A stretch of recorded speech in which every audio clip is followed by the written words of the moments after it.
Comentando isso com o Cláudio. Capítulozinho Dark. Bem dark, né? Como diz melhor. Dark. Mas putz. É um capítulo que realmente mostra a realidade nua e crua, né? Dos dois lados. Dos dois lados, né? São vários os pontos. Depois a gente vai discutindo isso ao longo da... O interessante aí a obsessão e o obsediado, né? Os dois lados têm interesse, é aquilo que você comenta, é a simbiose muitas vezes, né? O cara às vezes tem a necessidade de ser obsediado, né? Então ele se entrega, né? Então um lado e o outro, é aquela história da simbiose, né? Os dois se beneficiam da situação, né? É como diz, né? É igual a moeda, tem dois lados. Sim. É muito, bem interessante. É isso aí. E o obsediado só sai se ele quiser, né? Tudo que a gente viu aqui. Se ele, não adianta você oferecer toda a ajuda do mundo encarnado e desencarnado para ele, se ele não quiser, meu amigo. Você vê que só a menina que teve Sim, a iniciativa é mais ou menos como o opressor e o oprimido, né? É mais ou menos assim, eu acho que é mais ou menos dentro dessa ideia, da mesma ideia, né? Muitas vezes o oprimido, ele se escraviza diante do opressor, né? Ele precisa da opressão para poder... Ele tem prazer em ser oprimido, né? Muitas vezes. É uma troca, né? O que a gente percebe, na verdade, é uma troca. Isso. Um obsidia o outro e é uma via de mão dupla. Na verdade, você está também aproveitando do desencarnado. Não é só o desencarnado que está te obsidiando, te aproveitando de você. Você também está aproveitando dele. Socorre também. Sim. Numa vibe bem baixa, né? Interessante o comecinho que ele fala: Conselho de Orientadores Experimentados, agrupamento a que Alexandre prestava pessoas a colaboração, reunia-se em noite, previamente, determinada. Não. Aí ele fala: era necessário reduzir tanto quanto possível a heterogeneidade vibratória do ambiente, que compelia a direção da casa a limitar o número de encarnados em serviço de benefício espiritual. É o que dava uma dispersada na energia, né? Provavelmente aqui o que ele estava falando é que quanto mais gente, mais a vibração do ambiente sofria alterações, né? Sim. Então precisou limitar o número de pessoas para manter vamos assim, a vibração num tom mais ou menos não muito inconstante, né? Vamos dizer assim, né? Para que pudesse a vibração do ambiente ter um certo padrão, né? Não muito altos e baixos por causa do pensamento, né? A gente sabe que a gente pensando, a gente emite vibrações e uma hora a gente está pensando coisa elevada, outra hora está pensando coisa lá embaixo, né? Uhum. Então isso acaba desarmonizando o ambiente. Uhum. Na verdade, nada a ver com a pessoa estar obsidiada ou não, né? É simplesmente a energia do pensamento. Porque eles não tem como garantir, né? Tem uma população lá dentro. Quem é que está obsidiado e quem não está, né? Uhum. Porque aqui ele fala que compelir a direção da casa e limitar o número de encarnados nos serviços de benefício espiritual. Então, provavelmente, eles estavam limitando só o suficiente para poder realizar o trabalho daquele dia, sem muita gente ali que não ia fazer diferença alguma, né? Então, Entendi. aí, na nossa primeira questão, né, a André Luiz pergunta a Alexandre: todo obsediado é um médium na acepção legítima do termo? Médium, meu amigo, aqui, né? O instrutor Sorri considerou, né? Médium e meu amigo, inclusive nós outros, os desencarnados, todos os somos em vista de sermos intermediários do bem que procede do mais alto. Quando nos elevamos ou portadores do mal colhido nas zonas inferiores, quando caímos em desequilíbrio. O obsediado, porém, acima de médio de energias perturbadoras, é quase sempre um enfermo, representando uma legião de doentes invisíveis ao olhar humano. Por isso mesmo, constitui em todas as circunstâncias um caso especial, exigindo muita atenção, prudência e carinho. Lembrando lembrando as conversações ouvidas entre os companheiros encarnados, cooperadores assíduos do esforço de Alexandre e os outros instrutores, acrescentei: pelo que me diz, compreendo as dificuldades que envolvem o problema alusivos à cura. Entretanto, recordo do otimismo com que nossos amigos comentam a posição dos obsediados que serão trazidos a tratamento. Ou seja, todos nós somos, né, de uma forma ou de outra, né, como ele diz aí. O generoso mentor fixou um sorriso paternal e observou: eles, por enquanto, não podem ver senão o ato presente do drama multissecular de cada um. Não ponderam o que obsidiado e obsessor são duas almas a chegarem de muito longe, extremamente ligadas nas perturbações que lhes são peculiares.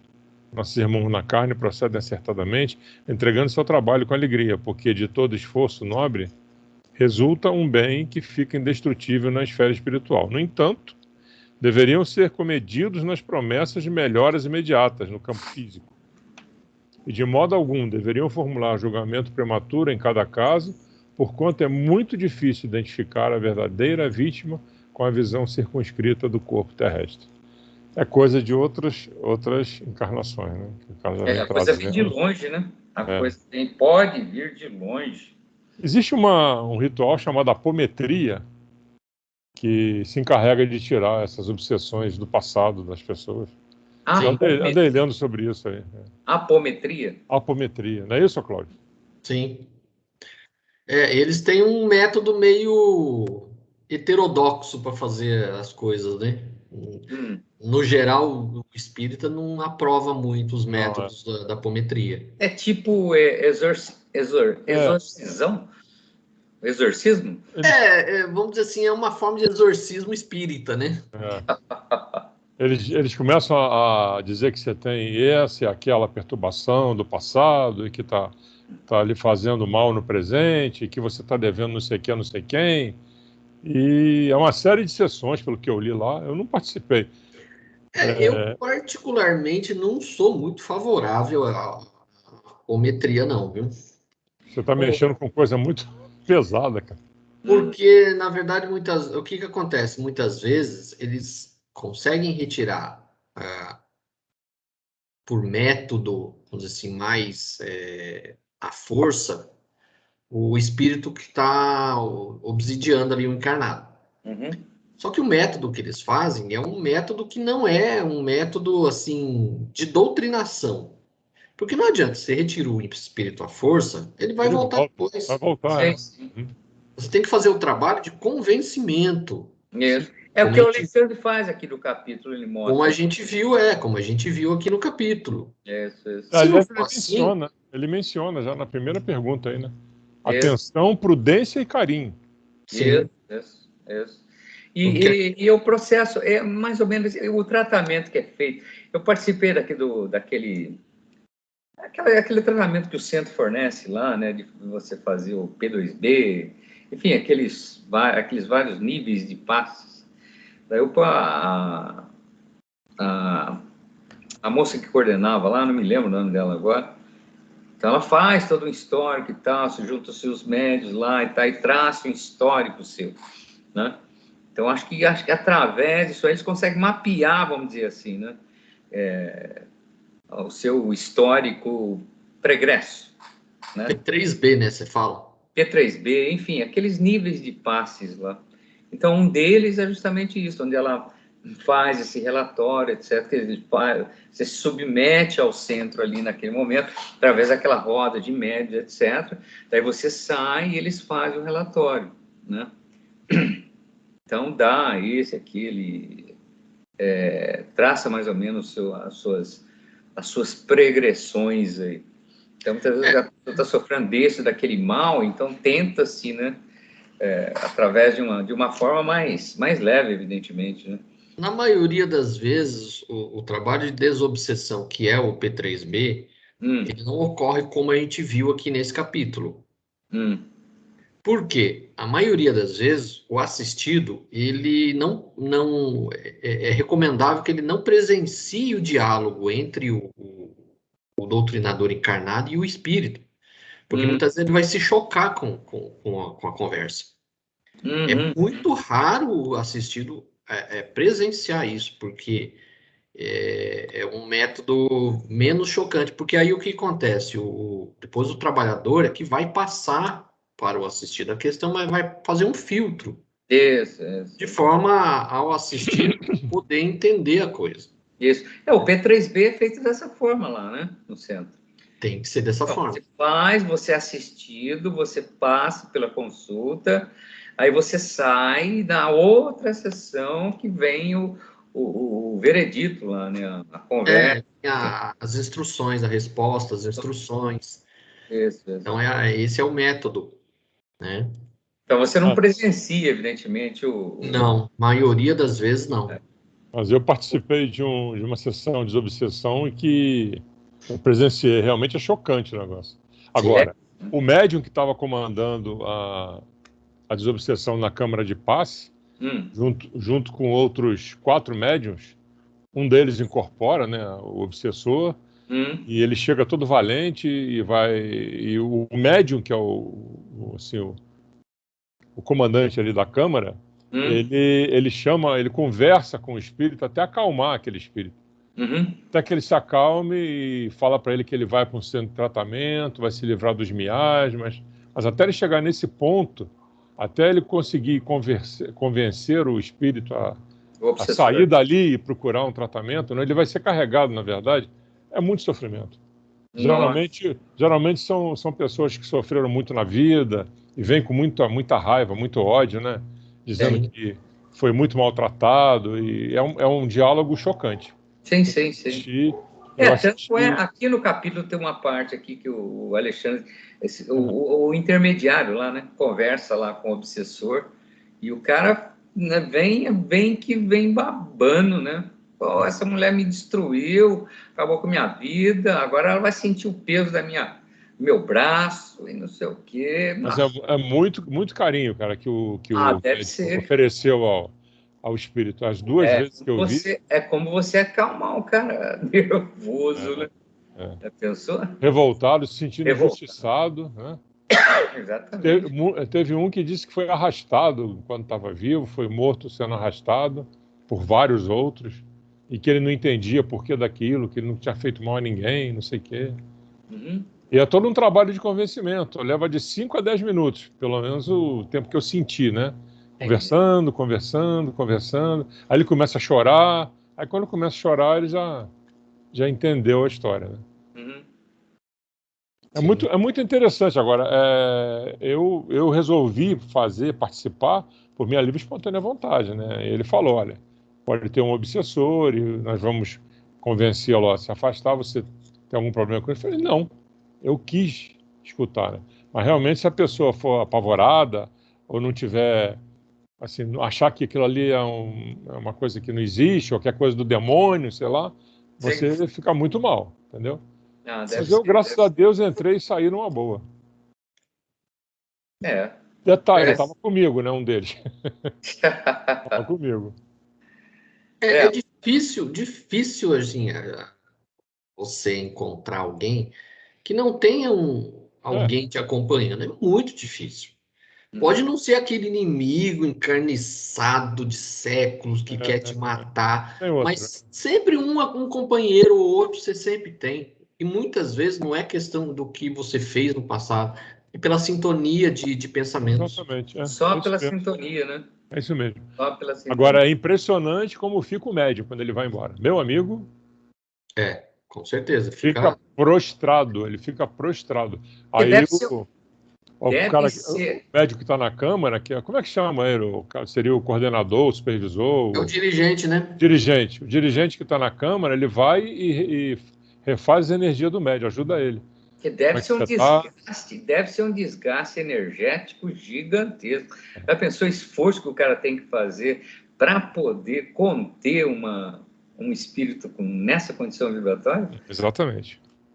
Que o médium recebe, né? Ele recebe toda aquela carga vibratória do espírito. Então, aquilo afeta, como a gente até vai ver mais para frente aqui, afeta até organicamente o médium. Te viu ali.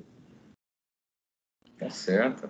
Aí nessa primeira questão aí, ele coloca assim, todos somos intermediários do bem, né? Sim. Ou do mal. Do mal, Só que quando a gente é intermediário do mal, é que a gente tá doente. O certo não é ser intermediário do mal, o certo é ser intermediário do bem. Sim. Quando a gente é intermediário do mal, é porque a gente tá mais doente, a gente é mais doente do que médium. Sim. Verdade. E aqui quando ele fala que nesse trechinho aí que o final que o Alexandre leu, de modo algum deveriam formular julgamento prematuro em cada caso. Sim. No entanto, deveriam ser comedidos nas promessas de melhores imediatas do campo físico. Uhum. Isso, na verdade, é um alerta para os encarnados que trabalham nesse tipo de trabalho, não fazer promessas. Isso aí. Que não pode fazer promessas. Primeiro que o trabalhador encarnado, ele é só uma das peças desse jogo todo. Uhum. A maior parte quem faz é do lado do espiritual. E aí, você não pode prometer algo que você nem sabe o que está acontecendo. Uhum. Você não sabe nem o que vai vir, né? É? Você não sabe nem o que vai vir, em que estado ele vem, qual é a afinidade que tem com a pessoa que está.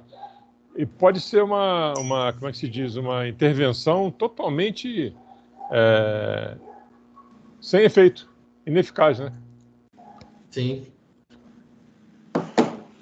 Ele ainda continua falando aqui, né? Eu observei o exagerado otimismo dos companheiros, vendo que alguns deles mais levianos chegavam a fazer promessas formais de cura. Então é algo que não dá, a gente não pode fazer esse tipo de promessa. Exatamente. Principalmente porque a gente viu aí na sequência aí, qualquer tipo de melhora não depende só dos trabalhadores, nem encarnados, nem espirituais, depende do próprio assistido. Sim. Aí ele pergunta, né, se conhece todos os casos, tal. Aí Alexandre diz que sim, né, que seriam 5, né, pessoas atendidas. Sim. Apenas uma jovem revela a possibilidade de melhoras mais ou menos rápidas, que é a questão aí da segunda pergunta, né, ao se referir à jovem que lograria melhoras mais rápidas, André Luiz questiona se é uma proteção diferente. Qual foi a explicação de Alexandre? Gozará a jovem de proteção diferente? O instrutor sorriu e esclareceu: não se trata de proteção, mas de esforço próprio. Você tem que querer, né? É igual o viciado em cachaça lá. Pô, né? Sim. O obsidiado, além de enfermo, representante de outros enfermos, olha, quase sempre há também uma criatura repleta de torturantes problemas espirituais. Se lhe falta vontade firme para a autoeducação, para a disciplina de si mesmo, é quase certo que prolongará sua condição dolorosa além da morte. O que acontece a um homem indiferente ao governo do próprio lar? Indubitavelmente será assediado por 1001 questões no curso de cada dia e acabará vencido, convertendo-se em joguete das circunstâncias. Imagine agora que esse homem indiferente esteja cercado de inimigos que ele mesmo criou, adversários que lhe espreitam os menores gestos, tomados de sinistros propósitos na maioria das vezes.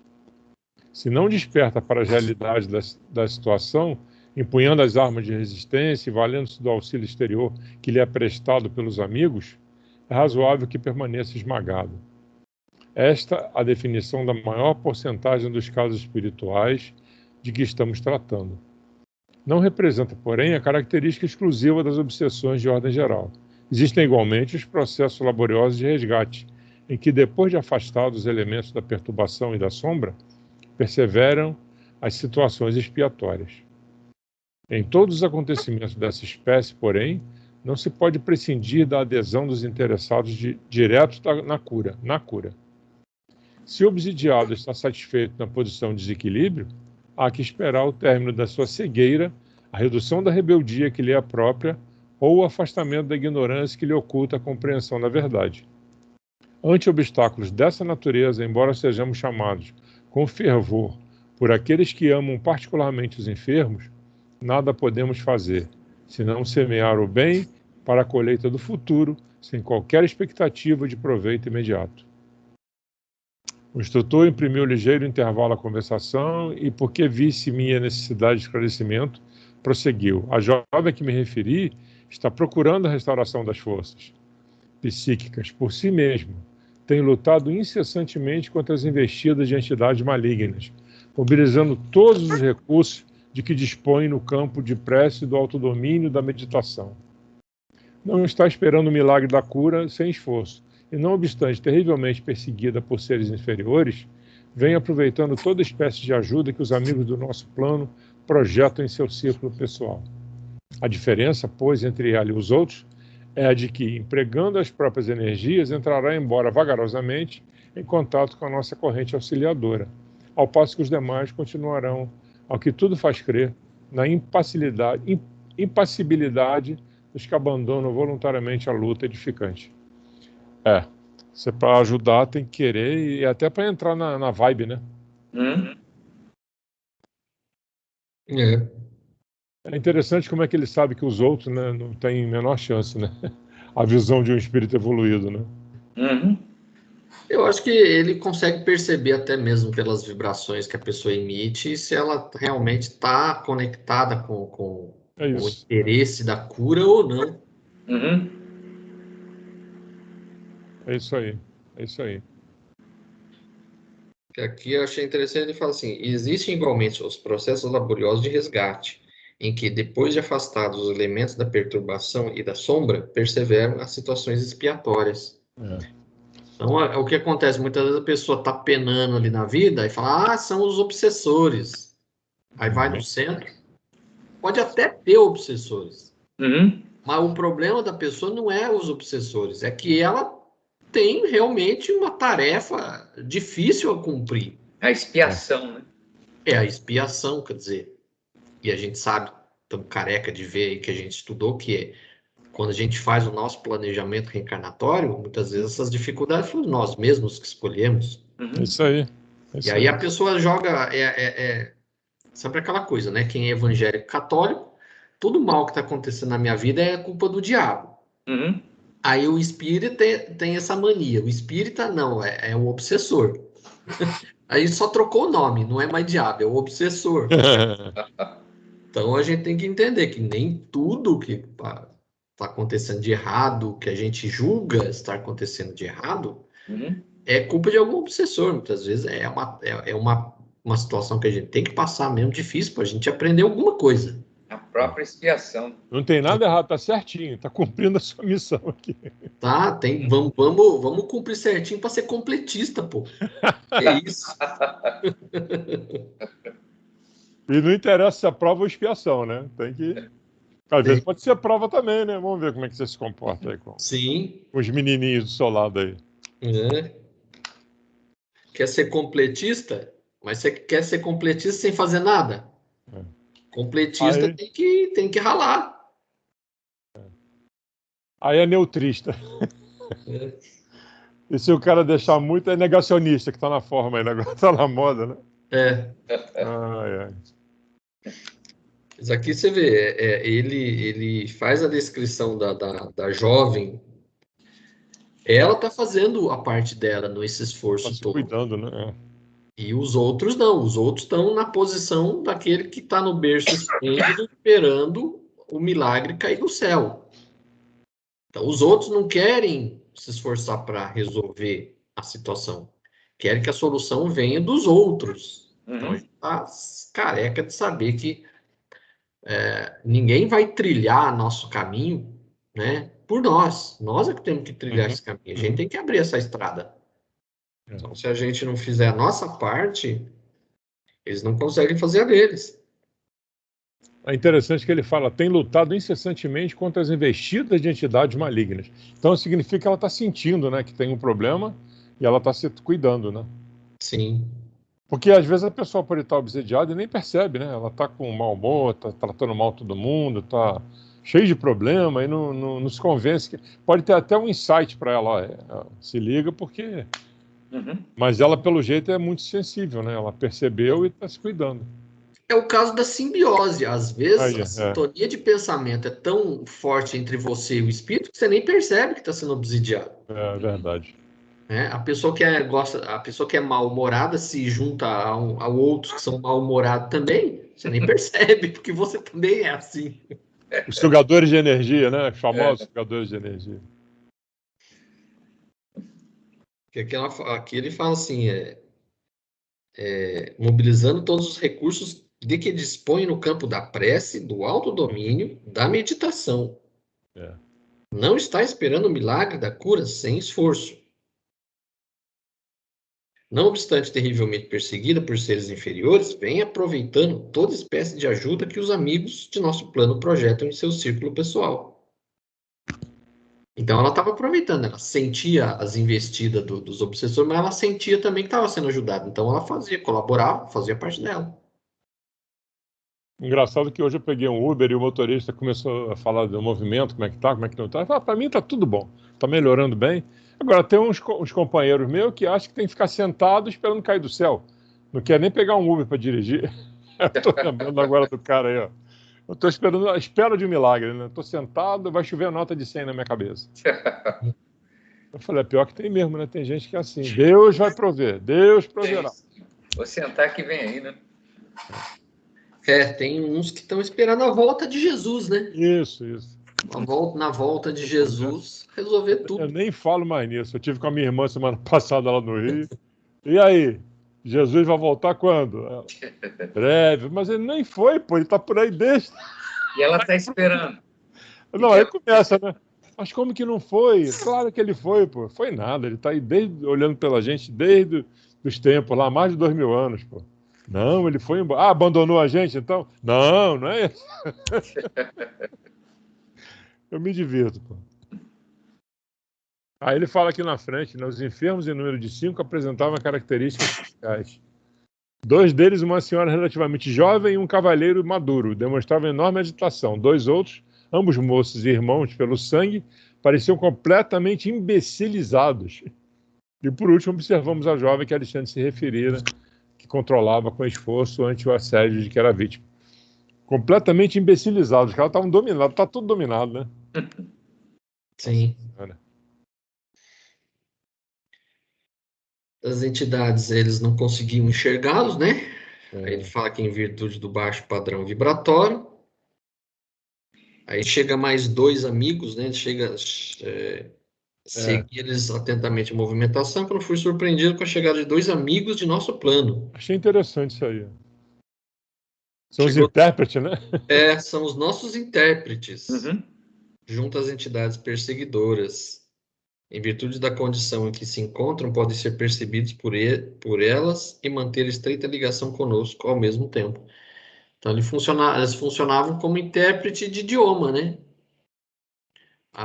Seria uma questão de evolução, eles estavam no meio termo ali, eles podiam conversar com o lado mais baixo e o lado mais alto, Eu ou entendo não? assim, pelo que a gente já estudou, esses espíritos, por exemplo, do nível de Alexandre, ele mantém numa faixa em quando não interessa para ele ser visualizado, ele Ah, mantém tá. uma faixa invisível.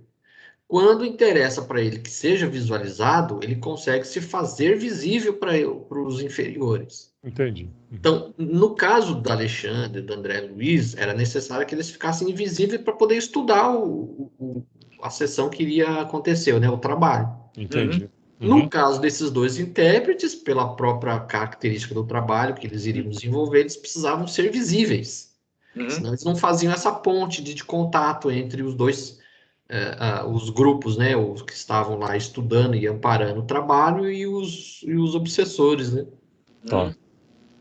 Então quer dizer que eles eram no mesmo nível praticamente, só que estavam optando por aparecer porque o trabalho deles exigia, né? Provavelmente, É, né? É é o isso. que eu entendo aqui. Tá. Os amiguinhos. Aí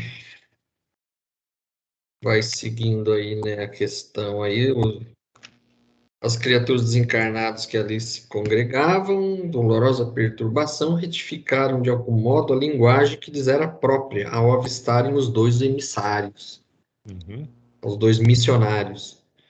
Verifiquei pela modificação à vida que ambos já eram conhecidos de todos. Uhum. Um dos obsessores, evidentemente cruel, falou em tom discreto a um dos companheiros. Estão chegando os pregadores. Oxalá não nos venham com maiores exigências. Uhum. É, tá. Olha o nível do pessoal, hein? Ao nível. Não sei se Não sei o que desejam esses ministros. respondeu o interruptor. Algo irônico. Afinal das contas, conselho e água dão-se a quem pede. Conciliar, não sei que pede, né? Parece-me que convidar-nos da mesa cansar-nos até o esquecimento de nossos propósitos e fazer justiça pelas próprias mãos. Esse é o ponto. Palavra Palavras o vento leva. Aí os novos amigos entravam em palestra com as entidades da sombra. Né? Um deles dirigiu-se a uma senhora desencarnada em tristes condições, que se ligava a um dos obsidiados em posição de idiotia e falou-lhe bondoso. Com que, então, minha irmã parece melhorada, mais forte, ainda bem. Ela explodiu em crise de pranto, todavia prosseguiu o missionário, sem qualquer inquietude. Acalme-se, a vingança agrava os crimes cometidos. Para restabelecer a felicidade perdida, minha amiga, é necessário esquecer todo o mal. Enquanto abrigar pensamentos de ódio, não poderá atingir as melhores que deseja. A cólera perseverante constitui estado permanente de destruição. Não conseguirá articular os elementos da paz íntima. Ele já estava tentando, né, doutrinar a mulher que estava obsidiando um dos Sim. que estava lá numa situação meio complicada, né? É quase impossível responder ao interpelado, né? Aí ele fala, não conseguirá articular, até que perdoe de coração. É quase impossível responder ao interpelado. Esse homem afrontou meu ideal de mulher, lançou minha corrupção, escarneceu de minha sorte, transformou-me o destino em corrente de males. Não será justo que pague agora? Não apregou que o Pai é justo? Novamente. Eu não vejo, porém, o Pai e preciso fazer justiça usando minhas próprias forças. E porque o doutrinador desencarnado a fitasse compadecido, ela murmurou. Vai, Leonel. E se fosse o senhor, e se fosse o senhor a mulher? Suponha que meu caso, não pense como procederia.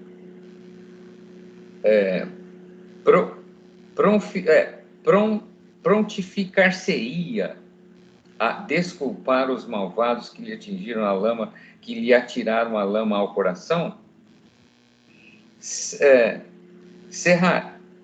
Cerraria as portas da memória a ponto de anestesiar os mais belos sentimentos do caráter?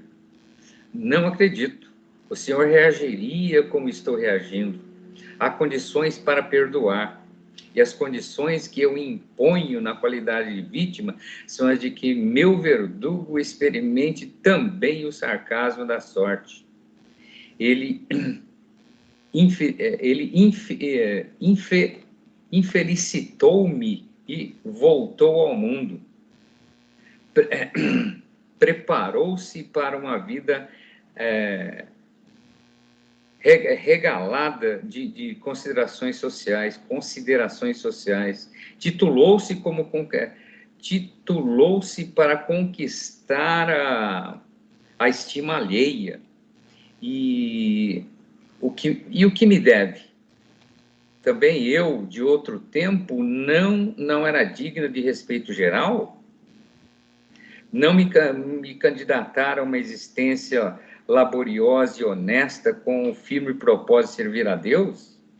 Acompanhava a discussão com forte interesse, admirando o individualismo que caracterizava cada criatura, ainda mesmo além da morte do corpo.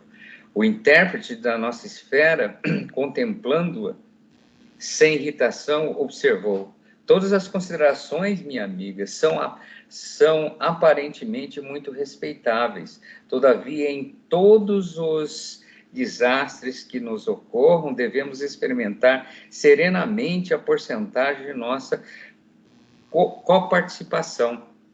Apenas em situações raríssimas podemos exibir o título de vítimas. A maioria dos acontecimentos dessa natureza, porém, temos a nossa parte de culpa. Não podemos evitar que a ave de rapina cruze os ares sobre a nossa fronte, mas podemos impedir que faça ninho em nossa cabeça. Muito legal isso aí. É interessante aí. Nesse ponto, a interlocutora, parecendo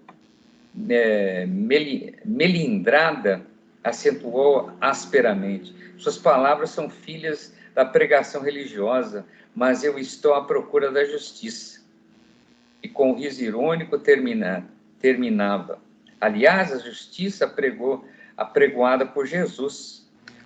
O missionário não se exaltou ante o sarcasmo do gesto que acompanhou a observação ingrata e disse-lhe bondoso: a justiça? Quantos crimes se praticam no mundo em seu nome? Quantos homens e mulheres que, procurando fazer justiça sobre si mesmos, nada mais fazem que incentivar a tirania do eu, né? Refira-se a irmã ao divino mestre. Que espécie de justiça reclamou o Senhor para ele quando vergava sobre a cruz? Nesse sentido, meu amigo, Cristo nos deixou normas de que não devemos esquecer. O mestre mantinha-se vigilante em todos os atos alusivos à justiça para os outros. Defendeu os interesses espirituais da coletividade até a suprema renunciação. Entretanto, quando surgiu a ocasião do seu julgamento, guardou silêncio e conformação até o fim. Naturalmente, não desejou o mestre, com semelhante atitude, desconsiderar o serviço sagrado dos juízes retos do mundo carnal, mas preferiu adotá-la, estabelecendo o padrão de prudência para todos os discípulos do seu evangelho, nas mais diferentes situações. Ao se tratar de interesses alheios, minha irmã, devemos ser rápidos na justificação legítima. Entretanto, quanto nos assuntos difíceis e dolorosos nos envolvem o eu, convém moderar todos os impulsos de reivindicação. Nem sempre a nossa visão incompleta nos deixa perceber a altura da dívida que nos é própria. E na dúvida é lícita a abstenção. Acredita que Jesus tivesse algum débito para merecer a sentença condenatória? Ele conhecia o crime que se praticava, possuía sólidas razões para reclamar o socorro das leis. No entanto, preferiu silenciar e passar esperando-nos no campo da compreensão legítima. É o mestre acima do olho por olho, das antigas disposições da lei. Ensinou: amai-vos uns aos outros, praticando-o invariavelmente.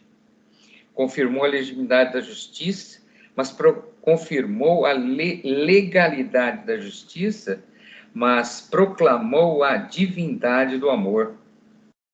Demonstrou que será sempre heroísmo o ato de defender os que merecem, mas se absteve de fazer justiça a si mesmo, para que os aprendizes de sua doutrina estimassem a prudência humana e a fidelidade divina nos problemas graves da personalidade, fugindo aos desvairos que as paixões do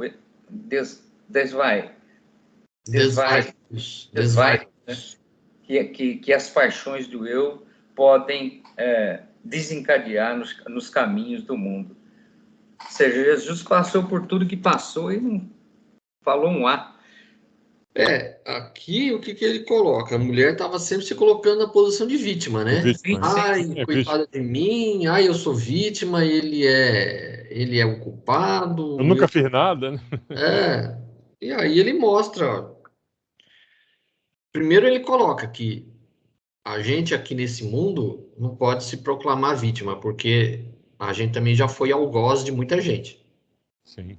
Então a gente não pode reclamar uma posição exclusivamente de vítima, porque a gente não pode passar um pano no que a gente fez no passado. Então a gente não pode ficar exigindo justiça dos outros, sendo que a gente também fez muita coisa errada. Né?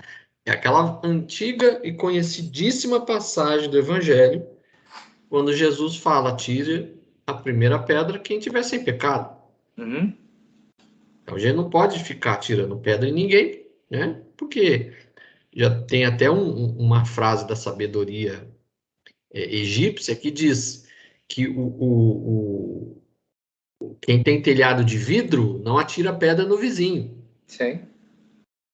Então a gente tem que entender isso. A gente não é vítima. A gente também foi algoz. Então, e aí ele coloca, claro, ó, Jesus não tinha pecado nenhum, Jesus não tinha nada que resgatar, ele não precisava passar por nada do que ele passou, e ele passou e não falou nada, não respondeu, não reclamou, não resmungou.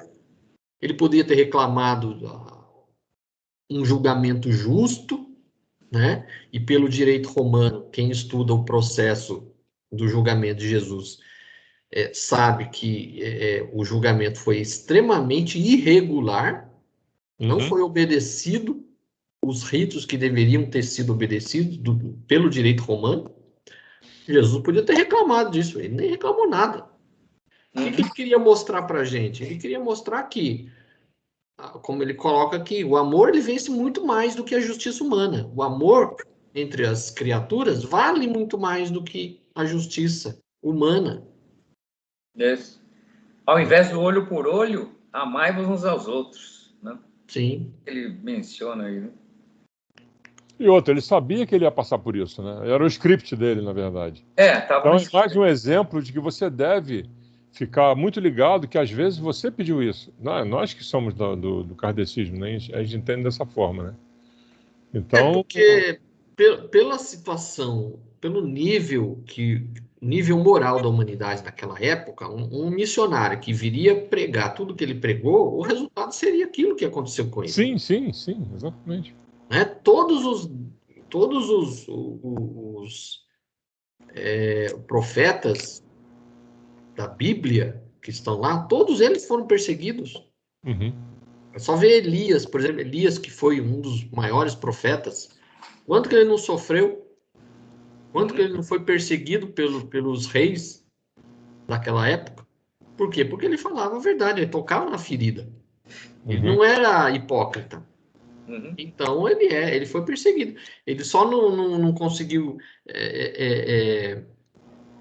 o tempo todo, né? Porque ele teve que fugir, teve que viver no meio lá da selva, né? É dito que ele comia grilo, se alimentava de grilo, de plantas. Por quê? Porque se ele chegasse na cidade, ele ia ser degolado, que existia mandado lá de captura contra ele. Então, todos os profetas que vêm no mundo para falar a verdade, pregar a verdade, são perseguidos. Então, o caso de Jesus era mais do que previsível que iria acontecer. Não era diferente, não foi diferente.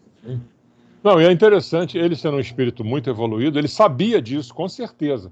Nós não sabemos, né? A gente imagina que seja uma coisa que a gente...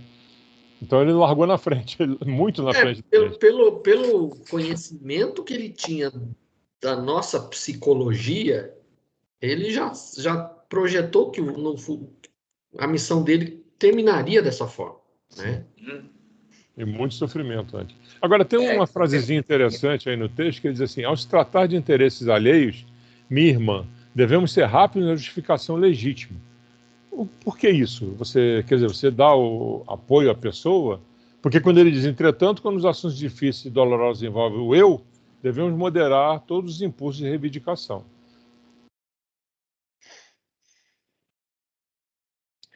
Deixa eu ver onde é que eu acho É isso. bem no meio do texto, bem no meio.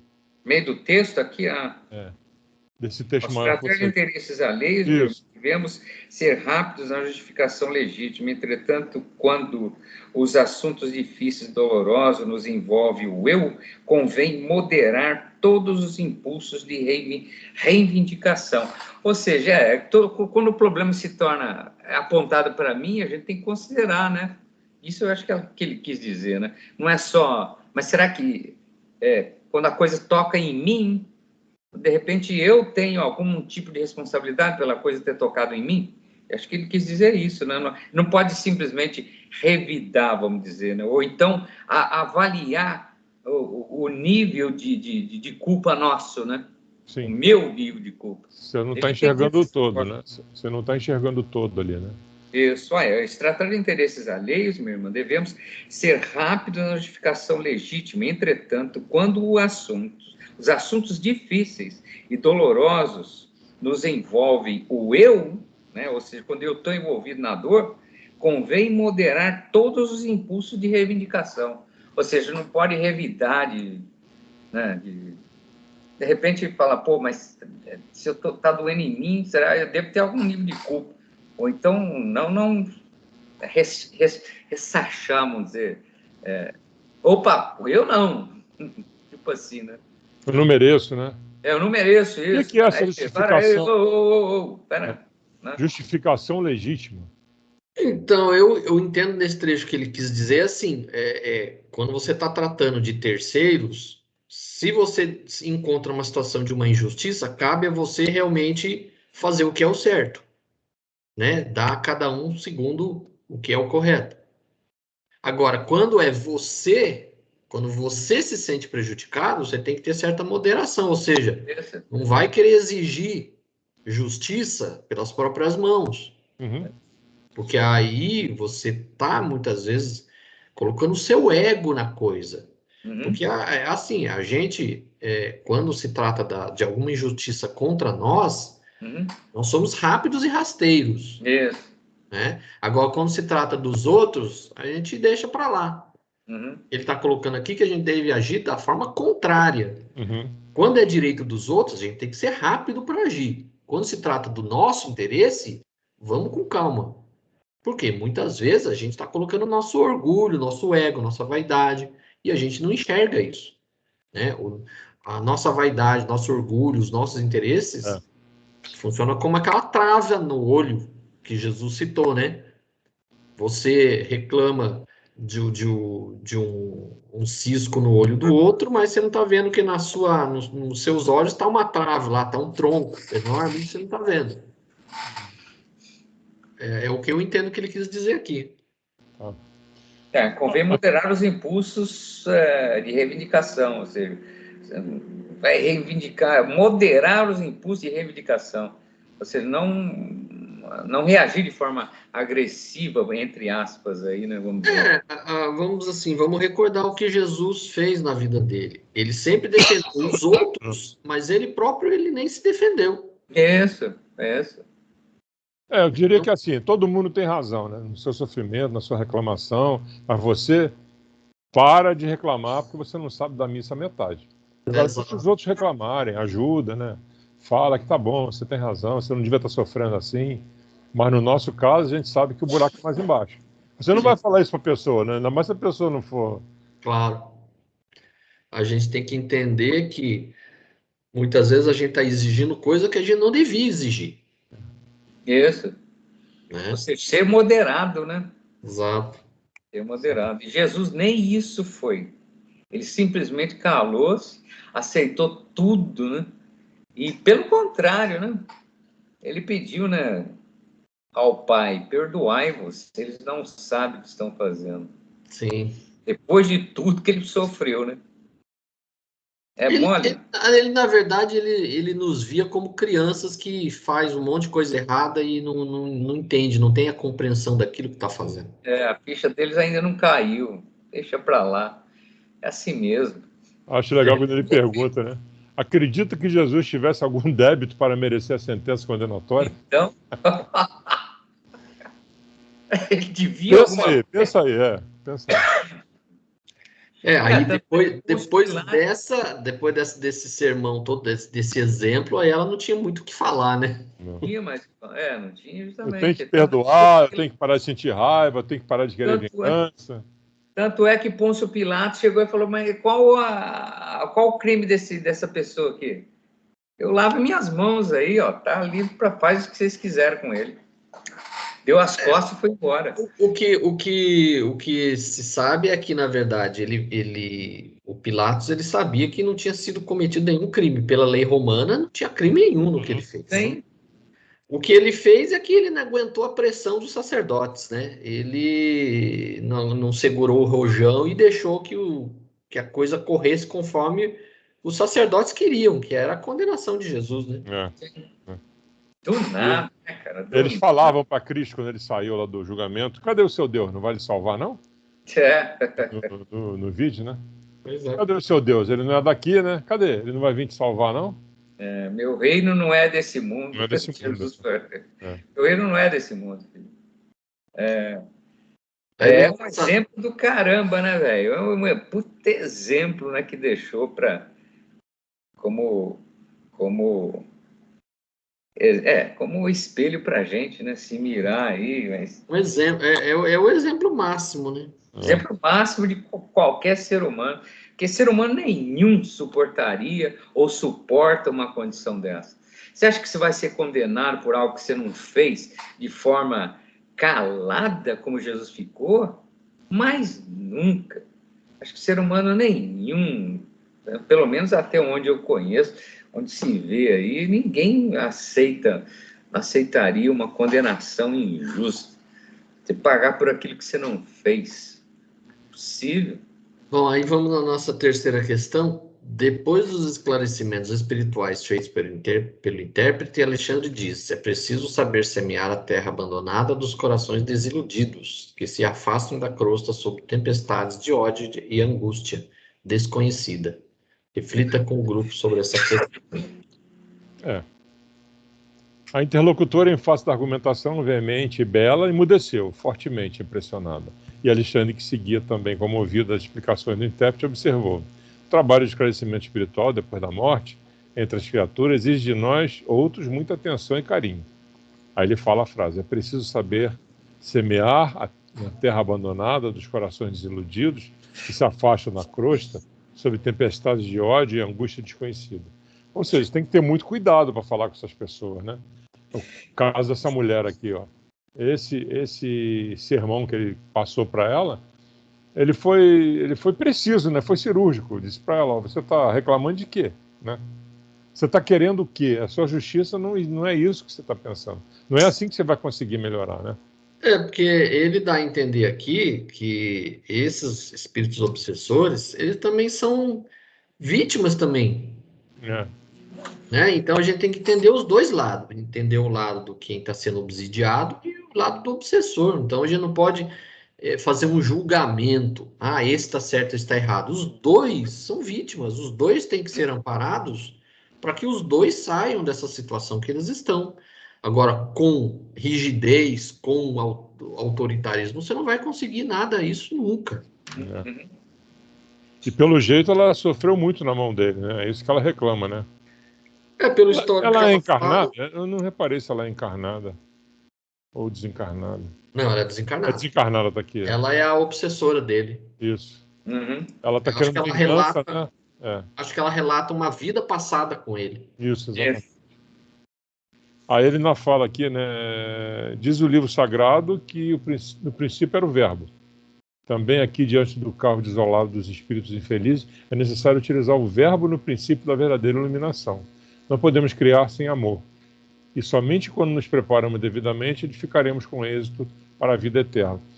Ou seja, você, para poder ajudar alguém, você tem que estar preparado também, né? Você entrar pelo lado do amor, ter paciência, tolerância com esse tipo de pessoa, né? Sim. Que está extremamente desiludida, né? O que ele fala dos corações desiludidos, que se afastam da crosta. Ela não era exatamente uma pessoa má, ela era uma pessoa ressentida da situação que ela passou em vida passada com ele. Exatamente. Então ela queria, na verdade, assim, ela queria dar o troco nele, não porque ela era uma pessoa má, mas era uma pessoa assim, desiludida da justiça divina. Ela achava que ela não estava sendo justiçada, vamos dizer assim, né? É o que ele menciona no texto, né? Você quer o olho por olho, mas não é por aí. Ela Sim. queria o olho por olho. Sim. Aí nas próximas páginas aí ele faz uma descrição aí de uma outra mulher, já uma mulher de meio, uma senhora ainda jovem, né? É. Sobre um obsessor infeliz de maneiras cruéis, colara-se-lhe ao corpo em toda sua extensão, dominando-lhe todos os centros de energia orgânica. Aí mais à frente ele fala assim: este, André, representa um caso de possessão completa.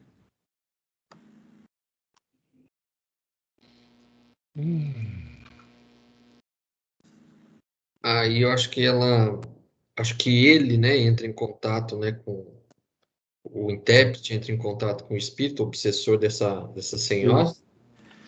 Aí ele grita, né, não me vem ensinar o caminho do céu. Conheço a minha situação e ninguém pode deter o meu braço vingador. Isso. É isso aí. Aí ele fala, né, então não desejamos forçá-lo, meu irmão. Tranquilize-se, enquanto alimentar propósito de vingança, será castigado por si mesmo. Ninguém o molesta, senão a própria consciência. Então, aqui entra aquela questão que eu não sou muito fã da apometria justamente por causa disso. Eles não vão poder afastar um obsessor na base da violência, Uhum. da força. Porque aí, em vez de ajudar, você acaba até piorando a coisa, né? Essa apometria aí é praticada por quem aqui? Que tipo de seita e religião? Tem muitos espíritas a maioria sempre é espírita. É um centro espírita do que eu li, eu fui investigar quando eu vi que assim, fazemos apometria, tinha uma faixa assim, né? Eu falei, o que é isso, apometria? Ficava lá em Indaiatuba, quando eu morei em Indaiatuba. E era uma casa comum e uma mesa, eles se reuniam na mesa lá e falavam. Eu perguntei ao cara, né, como é que é? Ele estava na porta, ele falou, tem uma mesa, aí você se reúne, os obsessores aparecem e você tenta tirá-los, mas é como o Cláudio falou, não é na base da conversa. Eles são muito ríspidos, que ele falou. Aí eu falei, tá bom, não quero mais nem voltar aqui. Aí fui ler sobre a apometria, e é isso. Querer exercer um domínio sobre dizer que eles são iluminados, que eles têm poder, e que ele não vai mais ficar fazendo isso com a pessoa. Depois de várias sessões, e aí a coisa acaba voltando, né? Por que eu fiquei sabendo disso? Porque um casal que morava na minha frente, no condomínio lá onde eu morava, eles tinham viviam brigando. Aí foram nesse centro, eu era muito amigo do Mauro, e disseram para ele que ele tinha uma ex-namorada, que havia falecido, e que estava obsediando ele, a relação dele com a atual. Eles podiam corrigir isso. Aí ele foi em várias sessões, aquele negócio todo, e se acalmaram. Não durou um ano, cara. Voltou até com mais força e eles se separaram. Nossa. Tudo aquilo que eles faziam, de gritar, de se xingar, não tinha paz dentro da casa. Eles levaram mais de um ano numa tranquilidade espantosa, né? Parecia até a história da saúde, o bafo da saúde lá que vai levar o espírito depois, né? E aí, depois desse tempo, não teve santo que desse jeito. Então, é o que o Cláudio falou, me chamou a atenção do que ele disse aí, porque volta, né? Volta. Eles tiram na pancada, tiram na... Volta porque volta porque eles tiram na força e não adianta. Uma hora o espírito, você não vai conseguir manter o espírito afastado por muito tempo. Eles voltam e aí volta também nesse caso, volta pior, então. Volta pior. Sim, mais revoltado ainda, né? Aí ele fala, né? Vai falando, hein? Aí ele fala, nunca, tudo mais. Aí ele fala, provavelmente ele foi, encarnação passada, ele foi escravo, né? Dessa senhora. Aí ele fala, né? Por simples capricho, ela vendeu minha esposa e meus filhos. Não é justo que sofra até que nos restitua? Será crível que Jesus, o Salvador por excelência, aplaudisse o cativeiro? Aí ele fala, o mestre não aprovaria escravidão, contudo, meu amigo, recomendou-nos o perdão recíproco, sem o qual nunca nos desvencilharemos o cipoal de nossas faltas. Então, novamente, ele explicando, olha, não adianta, você tem que perdoar. A gente sabe que o perdão, ele é como se fosse um rompimento de correntes. Então, quando você odeia uma pessoa, você está acorrentado a essa pessoa. E é o caso que acontece nas obsessões. Enquanto um dos lados não se perdoar, não quebra essa corrente. E ele fala, né, que a sua memória está consequentemente desequilibrada. Aí fala logo à frente, não lhe sendo possível recordar o pretérito, que é o passado, né, com exatidão, não seria mais razoável esperar, em seu caso, pelo justo juiz? Porque ele tá com, ele não tem uma lembrança perfeita do que aconteceu, né, pelo que ele diz aqui. Porque na maioria das vezes o espírito que é o obsessor, ele só lembra da última encarnação. Ele não lembra das anteriores. É a próxima pergunta que ele faz ali, ó. Como julgar e executar alguém pelas próprias mãos se ainda não pode avaliar a extensão dos seus próprios débitos? Sim. Em muitos casos que a gente viu, quando a pessoa está muito revoltada com alguém ou com alguma situação, o que acontece? Eles acabam utilizando desse recurso de fazer a pessoa recordar uma existência na qual ele é, muitas vezes, o causador da própria situação que ele está vivendo hoje. Então, ele não pode reclamar de terceiros, porque foi ele próprio que cavou aquela situação. Ele startou, vamos dizer, o processo lá atrás, de repente. Sim. É uma inspiração, né? Não é nem uma obsessão. Aí ele ainda grita, né? Para os mais fracos, suas observações são valiosas. Não para mim, porém, que conheço as sutilezas dos pregadores da sua esfera. Não abandonarei meus propósitos. Minha situação não se resolverá com simples palavras. Pela situação das 5 pessoas aí, parecia que era o mais grave, era esse caso aí, né? Aí ele fala assim, não se trata de sutileza, sim, bom senso. Aliás, não desejo retirar-lhe as razões de natureza individualista, mesmo porque vigorosos laços unem-lhe a influenciação à mente da vítima. Entretanto, apelo para os sentimentos nobres que ainda vibram em seu coração, fazendo-lhe reconhecer que sem as desculpas recíprocas não liquidaremos nossos débitos. Em geral, o credor exigente é cego para com os próprios compromissos, que é o que ele fala, né? Você está cobrando algo de alguém, mas você não está lembrando que você também está devendo. Né? Sua reclamação, na essência, deve ser legítima. No entanto, é estranhável o seu processo de cobrança, no qual não descubro qualquer vantagem, visto que suas atividades de vingador, além de aprofundar as suas chagas íntimas, tornam-no antipático aos olhos de todos os companheiros. Então, ele estava, na verdade, querendo prejudicar a mulher, mas estava prejudicando ele próprio também, né? Aquela história da vingança, né? Você toma o veneno esperando que o outro morra. Então. Aí Aí ele pergunta se deve ajudar, né? ele indaga, né, do orientador quanto à conveniência de ajudar-se magneticamente ao infeliz a fim de que as reminiscências dele pudessem abranger alguns quadros do passado distante. Aí ele coloca que não era oportuno naquele momento, né? Por algum motivo, talvez não seria benéfico para a situação, talvez pudesse até piorar.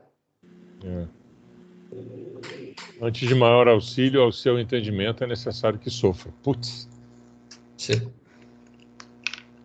Dolorido, hein? Aproveitando a pausa mais longa, né, que se fizer entre todos, observei detidamente a pobre obsidiada, cercada de entidades agressivas. Seu corpo tornara-se como a habitação do perseguidor mais cruel. E não era um só, né? Eram vários, né? Ele ocupava ali o organismo desde o crânio até os pés, impondo-lhe tremendas reações em todos os centros de energia celular. Fios tenuíssimos, mas vigorosos uniam-nos ambos, E ao passo que o obsessor nos apresentava um quadro psicológico de satânica lucidez. A desventurada mulher mostrava aos colaboradores encarnados a imagem oposta, revelando angústia e inconsciência. Salve-me do demônio, salve-me do demônio. Então, ele conseguiu uma forma de influenciar a mulher de forma que ela quase estava perdendo até o controle do próprio organismo. Uhum. Para ver a situação que às vezes a pessoa chega. Chegaram todos do inferno, estão aqui. Ela acho que devia perceber e ver todos eles, né? Uhum. E aí fala que ela, desde a infância, ela era perseguida pelos adversários de outro tempo. Quando ela era solteira, né, até que ela conseguia se proteger junto aos pais. Depois que casou, aí acho que os pais deviam ter alguma ascendência moral ali que atrapalhava a ação dos obsessores, né? Então, depois que ela saiu da casa dos pais, aí cessou essa proteção, vamos dizer assim, né? É. Aí fala das emissões magnéticas. Observei agradavelmente surpreendido as emissões magnéticas dos que se reuniam ali em tarefa de socorro, movidos pelo mais santo impulso de caridade redentora. Nossos técnicos de cooperação avançada avaliam-se do fluxo abundante de forças benéficas. Então, quer dizer, toda a reunião, inclusive dos encarnados e desencarnados, colaboravam ali com as emissões magnéticas para poder dar um auxílio ali, né? É isso aí. Aí ele fala que de todos os enfermos psíquicos, somente a jovem resoluta que nos referimos conseguia aproveitar nosso auxílio 100%.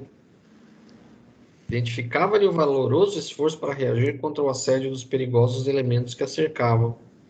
Envolvida nas correntes das nossas vibrações fraternas, recuperara a normalidade orgânica absoluta, embora em caráter temporário. Sentia-se tranquila, mas quase feliz. Feliz. Então ela conseguia aproveitar todo aquele ambiente ali para, né, se renovar, coisa que os outros não conseguiam. As emissões magnéticas eram dos desencarnados, né? Estava ali em tarefa de socorro. Aqui fala as emissões magnéticas dos que se reuniam ali em tarefa de socorro. Pode ser de todos, né? Tanto Todos, encarnados né? como Tem razão. desencarnados. Ele não dá Ele detalhe. não cita, mas acredito que seja de todos, tanto Todos. encarnados Tá. como desencarnados. De novo, trabalhando juntos e muito, né? Sim. Aí vem a nossa quarta questão, né? Apenas o doente convertido voluntariamente em médico de si mesmo atinge a cura positiva. Explique esta frase de Alexandre ao se referir à jovem que estava no caminho da cura. Você tem que No querer, né? final, no final é 390? Isso, 319. 319. Apesar do doente convertido voluntariamente, os médicos de si mesmo atinge a cura positiva. O doloroso quadro das obsessões, o princípio é análogo. Se a vítima capitula sem condições ante o adversário, entrega-se-lhe totalmente e torna-se possessa após transformar-se em autômato à mercê do perseguidor. Se possui vontade frágil e indecisa, habitua-se com a persistente atuação dos verdugos e vicia-se no círculo das irregularidades muito difícil de muito difícil corrigenda. Portanto, se converte aos poucos em polos de vigorosa atração mental aos próprios algozes. Em tais casos, nossas atividades de assistência estão quase circunscritas a meros trabalhos de socorro, objetivando resultados longínquos. Quando encontramos, porém, um enfermo interessado na própria cura, valendo-se do nosso recurso para aplicá-los à edificação interna, então podemos prever triunfos imediatos. Já havia mencionado isso lá atrás, né? Então, Se você encontra realmente alguém disposto à cura, realmente você vai de encontro, eles vão ajudar. Agora, se você não tiver essa disposição e se submeter ao obsediado lá, fica realmente difícil. Você vira escravo, né? Lembrar daquele caso lá da cura da mulher hemorroíça, ou seja, a mulher acreditava, tava numa conexão tão forte com Jesus, que bastou ela tocar nas vestes dele, que ela recebeu aquele fluxo e ficou curada. Uhum. Então a gente tem que estar predisposto mentalmente para ser curado e Sim. fazer a nossa parte. A tua fé te curou, né? Sim. Palavras dele. Calando se prosseguiu observando o serviço que desenvolveram no recinto. O doutrinador encarnado, companheiro de grande e bela sinceridade, era o centro de um quadro singular. Seu tórax convertera-se em um foco irradiante a cada palavra que lhe saía dos lábios, semelhava-se a um jato de luz, alcançando diretamente o alvo, fosse ele os ouvidos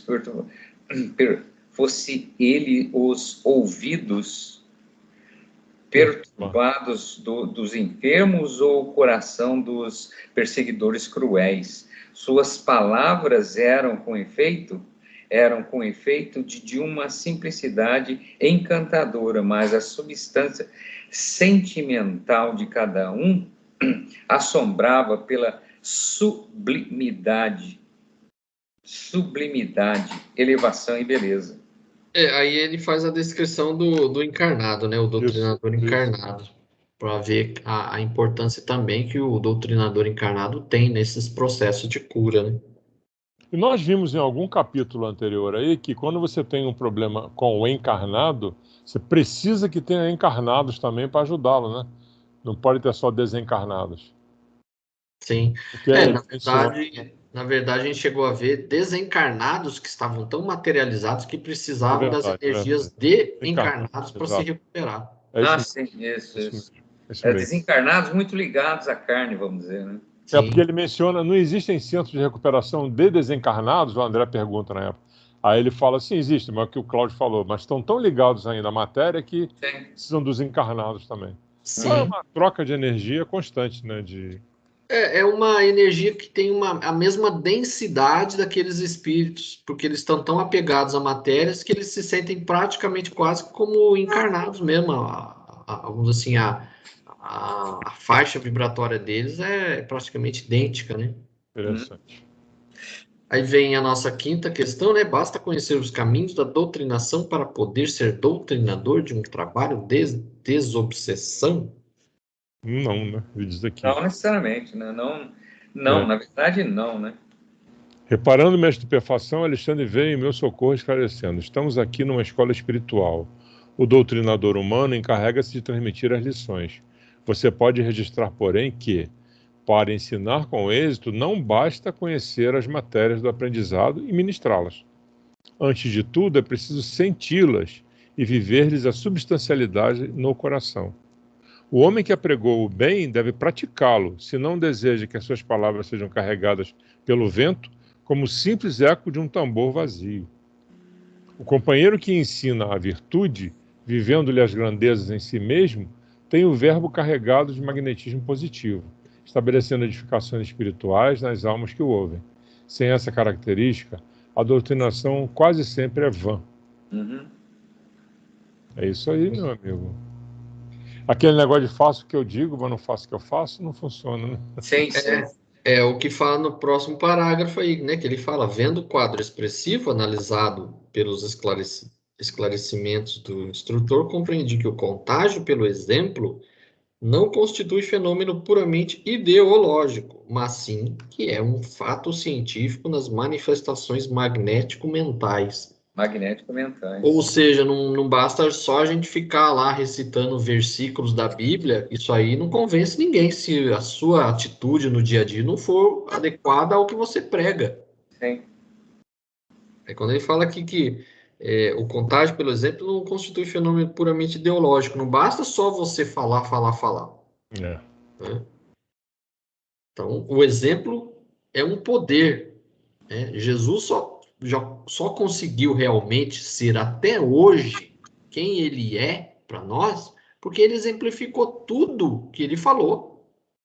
Ele mais exemplificou do que falou. Uhum. E muitas vezes ele primeiro exemplificava para depois explicar. Então, se ele tivesse vindo apenas como um pregador, um orador, hoje a gente nem tinha ouvido falar, nem conhecia quem que era esse tal de Jesus aí. Uhum. Uma atitude vale mais que 1000 palavras, né? A gente escuta isso desde criança, quando era criança pequena lá em Barbacena. Mas eu lembro de um fato também durante o curso lá no Aprendiz do Evangelho, da Tiana contou. É um pouco de radicalismo, porque aqui nós estamos falando de exemplos para pessoas que convivem com você no dia a dia, ou você passa, enfim. Mas tinha um instrutor de uma turma infantil que ele pediu para sair da turma, ele não queria mais ser orientador, porque ele falava muita coisa para as crianças que ele não fazia. Então ele estava chateado com isso, ele estava incomodado com isso. Como é que eu digo, faça isso, faça aquilo, se eu não faço? Uhum. Eu tenho consciência que eu não faço. Aí convenceram ele a continuar, que nós somos humanos, né? Então, você tem que se reinventar todo dia, né? Mas a pessoa acha mais fácil sair do trabalho do que ele próprio mudar as suas atitudes e passar a ficar, né, conforme o que ele fala. Muito difícil, né? Então vamos adequar o que você fala ao que você faz, né? Não desistir, né? Exato. Aí ele descreve, né? Faz algumas descrições aí na sequência aí, né? Ele fala que, né, os interessados nas melhoras físico-psíquicas primavam pela ausência íntima, conservando-se a longa distância espiritual dos ensinamentos que o doutrinador encarnado, ao influxo dos mentores de mais alto, ministrava com admirável sentimento. Então eles, os demais obsidiados, tirando aquela menina, eles escutavam, blá, blá, blá, mas o pensamento deles estava muito longe de compreender o que estava sendo falado e muito mais longe ainda de praticar, né? Então não ia adiantar. A atitude deles era de insatisfação e ansiedade. Dir-se-ia que não suportavam a separação dos obsessores invisíveis. Então, eles próprios estavam percebendo que os obsessores estavam ali, não tanto, né? Não era 100% a vontade do obsessor, eram os próprios obsidiados também, acabavam pelo nível, né, pela vibração que eles tinham, chamando os próprios obsessores de volta. Que aí ele coloca, em geral, 90% dos casos de obsessão que se verificam na crosta constituem problemas dolorosos e intrincados. Quase sempre o obsidiado padece de lastimável cegueira com relação à própria enfermidade. Então, 90% de quem é obsidiado nem percebe que está sendo obsidiado. É triste, né? Lastimável cegueira em relação à própria enfermidade. Né? E por essa... E por não E por que não atende ao chamado da verdadeira cristalização personalista, torna-se presa fácil e inconsciente, embora responsável de perigosos inimigos, das zonas de atividades grosseiras. Comumente verificam-se casos dessa natureza em vista de ligações vigorosas e profundas pela afinidade mal dirigida ou pelos detestáveis laços de ódio, que em todas as circunstâncias é a confiança desequilibrada convertida em monstro. Não é o que aqui ele quer assim... comumente verificam-se casos dessa natureza em vista de ligações vigorosas e profundas pela afetividade mal dirigida ou pelos detestáveis laços do ódio, que em todas as circunstâncias é a confiança desequilibrada convertida em monstro, ou seja, muitas vezes relações que acabam desandando em controvérsias acabam criando esses laços de obsessão. Então, muitas vezes não são casos assim, exagerados de alguém que matou fulano. Muitas vezes são desentendimentos que criam esses, né? Quando ele fala que é afetividade mal dirigida. Então, muitas vezes são situações picuinhas que a gente cria ao longo da nossa vida com os outros, vai criar essa situação. Às vezes é um cara que está te devendo, você é implacável em cobrar a dívida, causa situação complicada para a pessoa muitas vezes morre e vai virar um perseguidor seu. São pequenas coisas no dia a dia, né? Tijolinho por tijolinho que você vai É. vira uma bola de neve. Eu tenho uma fala, eu não me lembro aqui onde é que, não sei se já passou, você vai passar aqui, que esses obsessores, eles ficam de olho em você. Qualquer deslize seu, ele está ali para poder exacerbar aquilo, né? Então, o cara está ali, sempre te vigiando, né? Aí vem a nossa sexta questão, né? Que é necessário para a cura da desobsessão, além do auxílio dos benfeitores? Qual foi a observação de Alexandre para André Luiz diante dos resultados do trabalho daquela noite? O orientador amigo fez longa pausa, verificando os trabalhos em curso, mas como quem desejasse socorrer-me com lições inesquecíveis na luta prática, prosseguiu, apesar das absorventes obrigações da hora. Por esse motivo, André, ainda mesmo para o psiquiatra esclarecido à luz do espiritismo cristão, a maioria dos casos dessa ordem é francamente desconcertante. Em virtude dos ascendentes sentimentais, cada problema desse exige solução diferente. Além disso, importa notar que os nossos companheiros encarnados observam somente uma face da questão, quando cada processo desse teor se caracteriza por aspectos infinitos, com vistas ao passado dos protagonistas encarnados e desencarnados. Ele menciona isso várias vezes ao longo do texto, né? É um texto meio longo e a gente está com o nosso tempo meio para terminar. Para a gente resumir aqui, o que ele coloca?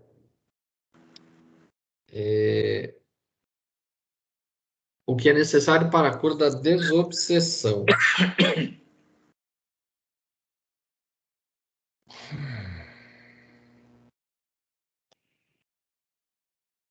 Que ele coloca assim, tem um trechinho que eu achei que pega bem essa questão. Ele coloca assim, está bem no meio da página 323. Não podemos, desse modo, mobilizar qualquer argumento intelectual para fugir ao nosso dever de assistência fraterna ao ignorante e sofredor. Urge atender a nossa parte de obrigação imediata, compreendendo que a construção do amor é também uma obra de tempo. Nenhuma palavra, nenhum gesto ou pensamento no serviço do bem permanece perdido. Então, para você trabalhar essa questão da desobsessão, você não pode julgar nenhuma das partes. Tem que ser pode neutro. achar que o obsessor ele é uma entidade do mal que tem que ser retirada ali, ele tem que sofrer porque ele é mal. Não tem nada a ver. Muitas vezes o obsidiado ele é muito pior do que o obsessor. Então a gente tem que compreender ambas as partes e entender que isso é um trabalho que leva tempo. Não vai ser em 5 minutos que você vai resolver a questão. Sim. Mas é muito triste, como você falou, que o organismo físico, o corpo físico sofre demais, né? E tem inclusive uma pergunta que ele faz se ele se recupera, né? Que é a sétima questão, né? André pergunta a Alexandre se a obsessão pode prejudicar o corpo. Qual foi a resposta do instrutor? Ante os discursos fisiológicos que me foi dado verificar os enfermos psíquicos, devo considerá-los como doentes do corpo também? Perfeitamente, asseverou o instrutor. O desequilíbrio da mente pode determinar a perturbação geral das células orgânicas. E por esse motivo que as obsessões que quase sempre que compõem característicos muito dolorosos. A intoxicação da alma determina a moléstias do corpo. Ou seja, realmente é um reflexo disso, né? Quando a gente viu que o nosso pensamento ele influi no nosso corpo. Então, se a gente está sempre com pensamentos de ódio contra alguém, a gente está afetando o nosso próprio corpo físico, né? De novo, ele... Pode falar. Situações de estresse, de extremo estresse que a gente passa, é uma situação que afeta o nosso corpo. Sim. Descarga de adrenalina, arregaça com as veias, com as artérias. Uhum. Sim. Tem um trechinho que ele fala aqui, ó. O que deseja você? É certo que devemos trabalhar tanto quanto... na página 326. Trabalhar tanto quanto esteja ao nosso alcance, pelo bem do próximo. Todavia, não podemos onerar os nossos semelhantes das obrigações contraídas. Novamente, ele menciona, né, o passado lá. Né? Sim. Eu achei interessante esse trecho que ele fala assim, porque um pouquinho antes, logo no primeiro parágrafo dessa página 326, ele fala: penaliza-me, porém, o quadro clínico. Sim, sim. Aí ele dá uma lição na André Luiz falando isso, né? Não podemos exonerar os nossos semelhantes de obrigações contraídas. O servo fiel não é aquele que chora ao contemplar as desventuras alheias, nem o que as observa de modo impassível, a pretexto de não interferir no labor da justiça. Isso. Uhum. O sentimentalismo doentio e a frieza correta não edificam o bem. O bom trabalhador é o que ajuda sem fugir ao equilíbrio necessário. Então você não deve ser aquela pessoa que chora o tempo inteiro e não consegue fazer absolutamente nada, e nem aquele juiz rígido, inflexível, que fala: ó, você está sofrendo porque você fez errado, se vira aí, o sofrimento é seu. Nós Uhum. A falamos gente isso. tem que ser um meio termo entre as duas coisas. A gente tem que ter compaixão com o semelhante, mas a gente não pode se deixar levar pelo sentimentalismo excessivo, que aí a gente consegue ajudar. O que eu frisei aí foi esse aí: o bom trabalhador é aquele que ajuda sem fugir ao equilíbrio necessário, construindo de todo o trabalho benéfico que esteja ao seu alcance, consciente de que seu esforço traduz a vontade divina. Essa frase eu grifei aí, que eu achei interessante. Tudo Sim. que é demais, né, complica, né? Como diz uma frase, tudo que é demais sobra, tudo que sobra vai para o lixo. Então não adianta você querer também ser o dono da verdade, né, e resolver o problema de todo mundo, que não dá. Faça aquilo que tiver ao seu alcance, né? Sim, sim. E não, sem pensar que você, como nós já falamos diversas vezes aqui, ele está nessa situação porque é problema dele, né? Ele pediu, né? Cadê a misericórdia divina, né, que Jesus tanto ensinou, né?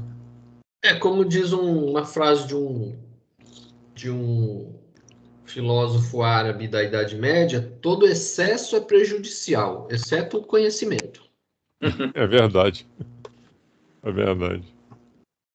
Aí ele fala também uma frasezinha legal aqui: André, o corpo de carne é como se for um violino entregue ao artista, que nesse caso é o espírito reencarnado. Isso aqui eu achei interessante também. Aí tem a oitava e última questão, né? É possível um obsidiado recuperar o equilíbrio fisiológico? Página 328.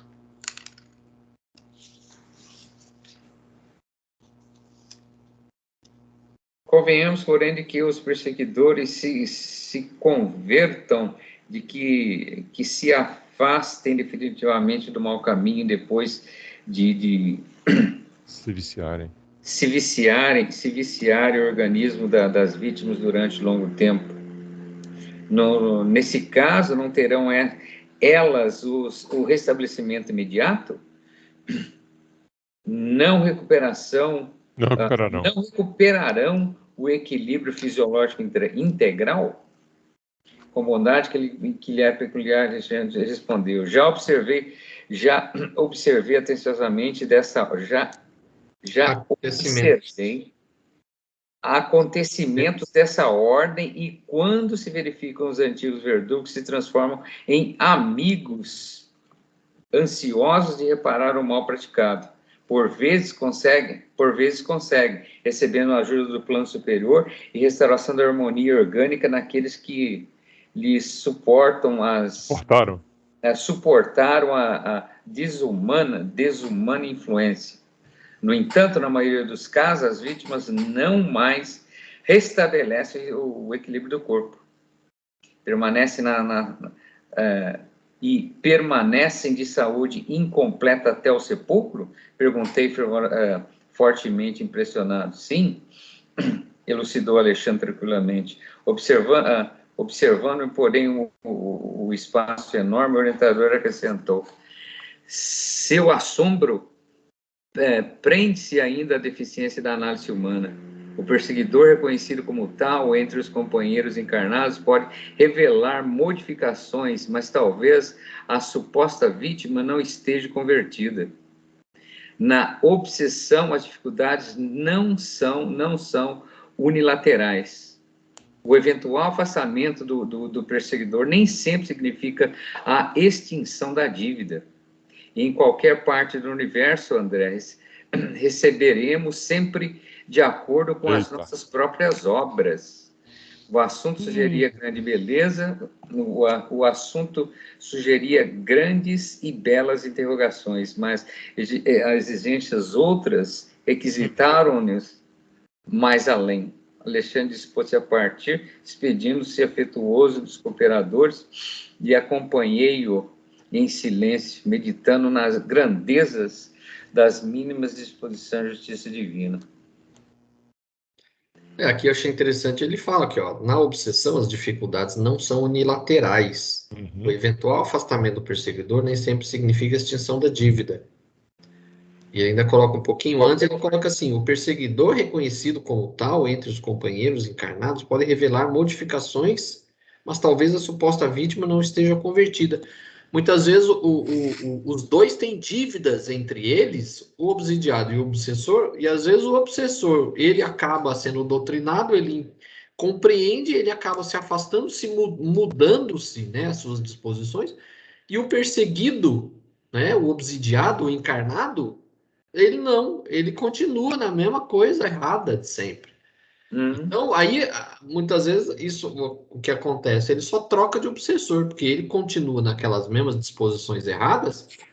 O antigo obsessor já se converteu, já se mudou, foi embora, e aí chega um outro. Pois é.